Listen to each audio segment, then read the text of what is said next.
folks, welcome to the video. Today we're going to be looking at this 2024 Hyundai Tucson inline and also this 2022 Hyundai Tucson Limited.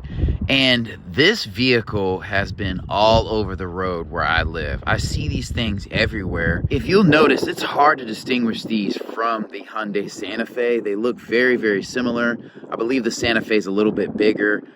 There are so many SUVs on the road, it's hard to keep track of. I think the styling on both of these is very, very good, but I really do like the way these Tucsons look. And again, they're all over the place, so I wonder, what they look like inside. So we're just gonna take a look.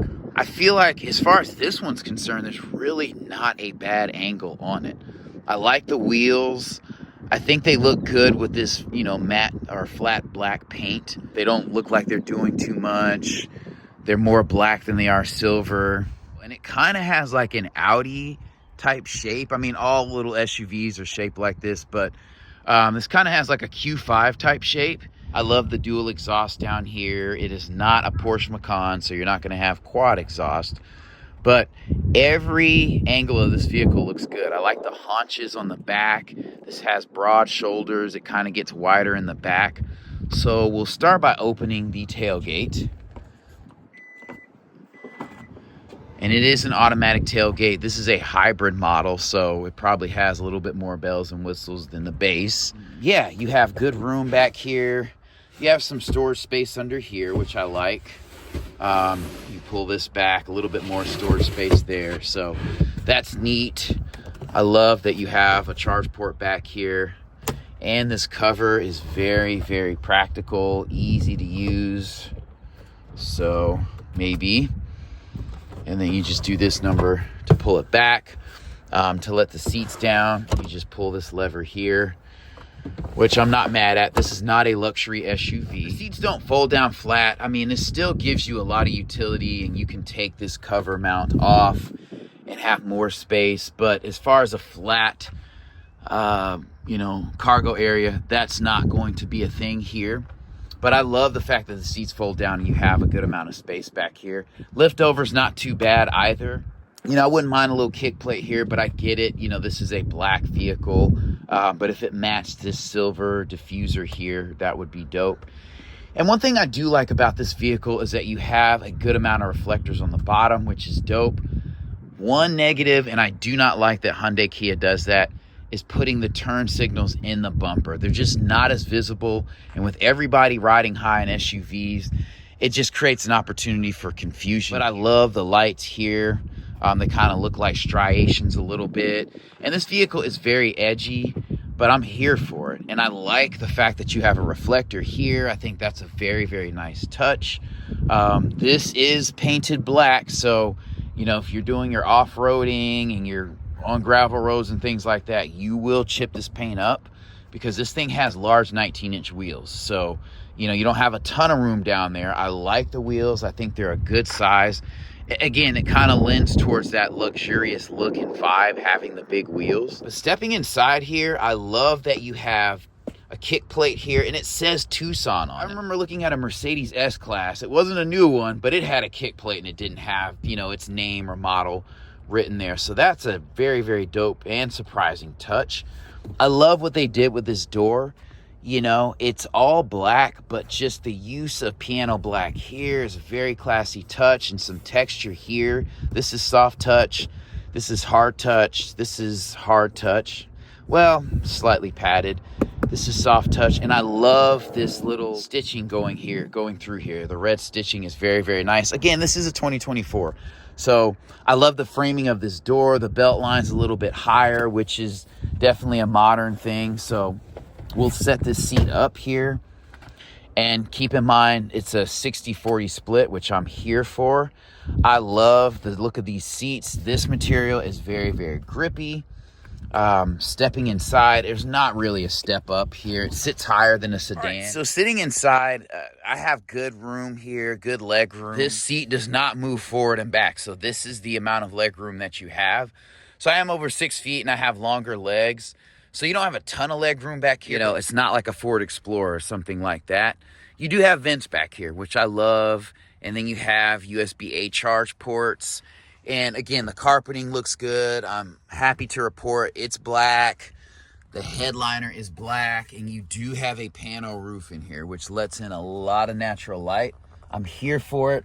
Obviously, you have LED lighting in this thing, which is also dope. These seats feel very comfortable. They're on the firmer side, but not so uncomfortable that you couldn't ride in them for hours. So that's cool. Again, these doors look very, very good to me, and they close solidly.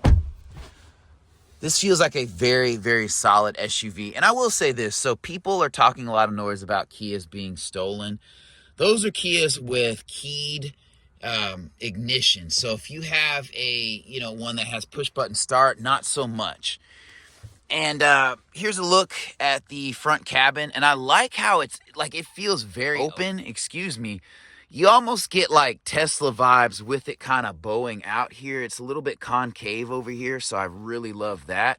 But yeah, this is a very good looking vehicle, and I feel like Kia does interiors very, very well. Stepping inside on the driver's side, you'll notice these handles are painted, so you want to kind of be careful with them because they can be scratched. This is a flat paint. This is not a metallic paint, so it will show scratches. Probably want to give this thing a good wax, but this is another continuation of great styling in these doors. I'm not even mad that these switches don't have metallic tips or even painted tips. They look very appropriate with the aesthetic of this door. Again, the tasteful and limited use of piano black is much appreciated here. And you have Tucson in the door, and you even have a power seat here. So hopping in this vehicle, like, you are sitting up a little bit when you hop in. Like, this definitely feels like you're sitting higher than a Camry, Altima, Jetta, Civic, that kind of thing. So that is a plus. And then the steering wheel feels very good. You have an all digital display here. Again, this is a hybrid model, so that comes as no surprise. You do have paddles here, which is kind of pointless to me, but you have like your usual amenities here. You have lane keep assist, radar cruise control. You have inline badging here. I would love for the steering wheel to be flat bottom, but I really don't care. It looks very sporty. I like the red stitching in it. Even though you're not in a sports car, I like sportier touches. And this is just a well executed interior by Hyundai. It just flows so well together. You have a flat display here. It's a good size. It's a good width. You have capacitive buttons here, but I'm not even mad at that. This is a 2024. You do have wireless charging down here. You have a button to get that going so it's not always active. You have your regular charge port here and your USB charge port and inputs here. I love that they didn't waste space with like a shift knob here. You have buttons, you have an electronic parking brake. This is a nice touch, even though it's not real. All of this is glossy, but I'm here for it. I love it. I think it's well done. What I forgot to mention is that you do have Bose audio in this vehicle, so that's super dope. And then, like I said, you have buttons here to engage your drive modes: park, reverse, neutral, drive. You do have a locker on this vehicle, which is interesting. So I guess this is an all-wheel drive vehicle. You have hill descent control. You have different parking cameras and heated seats in here. I will check under the mirrors to see if you have cameras there. But this rear view mirror definitely doubles as a display for the backup camera, which is dope. I mentioned LED interior lighting in here, and this panel roof is very, very nice. Like, I don't know if I would want a hybrid version of this vehicle, but I do love the styling. It really lacks nothing. And I even like the size of this mirror. This mirror is massive. I mean, you hop in some luxury Audi, Mercedes vehicles, and they have these squinty mirrors that are super small.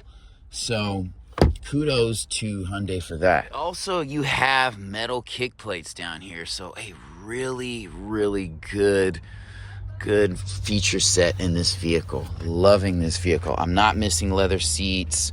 You even have a button here. I don't know what that does for the battery, but maybe if you put in a new battery, it just resets everything. Right, so this is a 1.6 liter hybrid engine. Do with it what you will. I would not pick this as my first choice in drivetrain. I'm just not a fan of like plug-in hybrid vehicles, honestly. So this is a hybrid engine, so you do have like an electric motor situation in here as well. And as you can see, you have two different coolant reservoirs just for that purpose. Here's your air box here. I don't know where the traditional car battery is, but it does add some complications. So, I mean, I would say if you're keeping a vehicle 4 or 5 years, that's cool. Or you're buying it new, or like within the first 1 or 2 years of it coming out, like that's something I wouldn't be super worried about. It's a nice feature. It's going to drive quietly. It's going to get better MPG, that kind of thing. But just going down the road, you definitely want to make sure you maintenance a car like this. And you understand there can be complications with that. Whenever you see this orange wiring, that just means there's an electronic motor and some high voltage things going on. So now we're looking at the 2022 Hyundai Tucson Limited. And I want to point out that this vehicle looks very, very good. It's just kind of a personal taste thing. I do love the front end of this vehicle a lot. I think it's modern and edgy, and I love that it kind of has like fog lights in the front. I love the intake, whether that's real or not. This particular vehicle does have metallic paint, which I love. I'm not really missing it on that other model, but we'll go ahead and start under the hood here and then move from there. So this has a 2.5 liter direct injected engine. So that's more of a traditional engine and layout. And I don't know. I mean, there are some question marks about Kia's engines. That is a good size 4-cylinder engine. It's not super tiny. It's not like 1.5 liters like Honda does, you know, with a turbo. But I mean, maintenance is going to be a little bit easier, but sometimes durability is a question. Your battery is there, your air box is there, your coolant's there, your windshield wiper fluid is there. And this vehicle does have pretty good power. I will include the specs in the bottom portion of the video. So there's that. And one thing I want to point out that is kind of a problem with Hyundai Kia sometimes. So this is a 2022 vehicle, and I'm looking at this trim here, and it's already super faded. And so that's not like a bad thing. The vehicle's not going to break down for that reason, but I pointed out because it's a very obvious thing on this vehicle.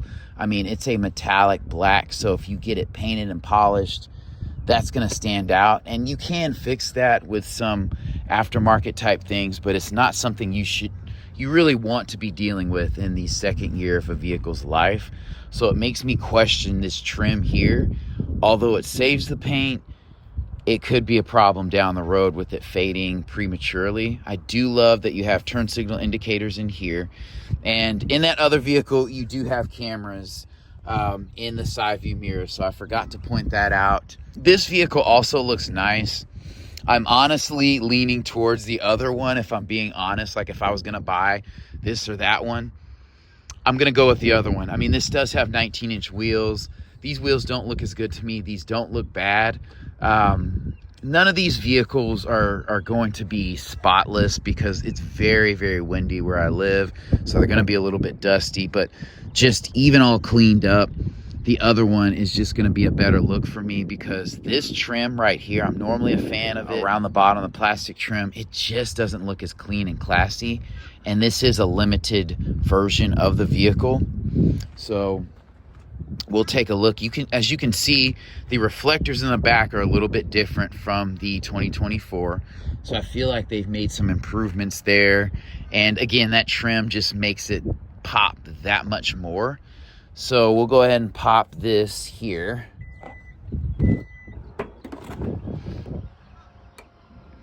Same situation back here.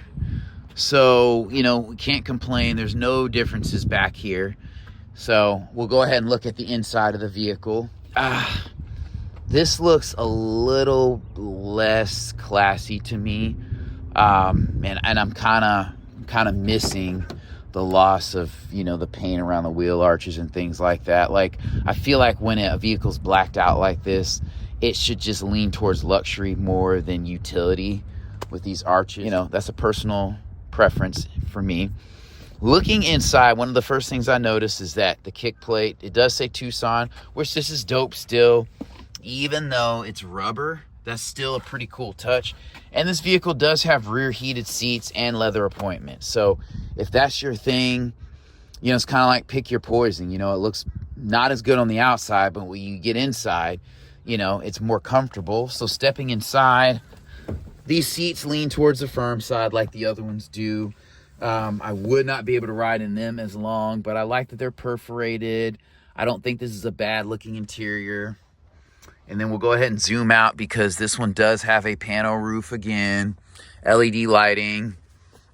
Here's the front. I mean, everything pretty much looks the same. That push button start button is not black, so I'm kind of missing that. But overall, this is a very good looking vehicle, and I see why there's so many on the road. Again, this door looks very good here. Nice touches with the piano black. I'm here for it. I do wish the headliner was black in this vehicle, so that touch I do miss. I like that the seat backs are hard with these netted mat pockets, just because these are not going to wear out and look as bad when they do wear. And I have to say also, I am a fan of creasing on vehicles. Volkswagen does a good job of this. And this one, you have a crease on the door, and it just kind of helps give an appearance of just like a stronger, bolder look. I like the creases in the hood line. It's not just flat. So I like the design of this vehicle. There's just some touches that I missed from the other version we looked at. As you can see here, you have this line going through the silver trim or inlay. I could probably do without that, and I would rather have the vehicle have this kind of matte inlay right here versus this black, because it's faded so bad. We'll look inside here. Obviously the buttonry is a little bit different, so stepping inside, the door looks just as good. But you have a different situation here. Like, you have traction control button here. Then you have your hatch button there. You know, you have a very contrasty display here. Everything looks good. It looks on par. They just made a few changes in the interior. But this is a nice look. This is a soft touch console right here, dash. I like this little fabric touch in here. I like the placement of the vents in here. Some of these things I did not cover in the other vehicles. So, again, I like that the door is a little bit concave. It bows out a little bit here. This carries over very, very well. And with the panel roof, it just feels very open, kind of glass metal, modern. And I'm here for that. I like how the vent is kind of blended into this area. So that's a nice touch. And these cup holders are in a great place. This is very, very good placement. This feels comfortable right here. I did not point this out in the other vehicle, but you have a cubby here with a decent amount of space. I do need to point out that you do have a heated steering wheel in this one, and you have heated and ventilated seats. So internally, this vehicle is probably going to be more comfortable. But, you know, from the outside, that other one will be a little bit better just because it's quieter. And it's going to get a bit better fuel economy. So it's just kind of a personal preference on that. Give this tiny SUV an 8. And that's just because there's questions about kind of reliability of the drivetrain and some of the components holding up. But it's a really, really nice effort by Hyundai. And I'm curious as to how many I see 5-10 years down the road.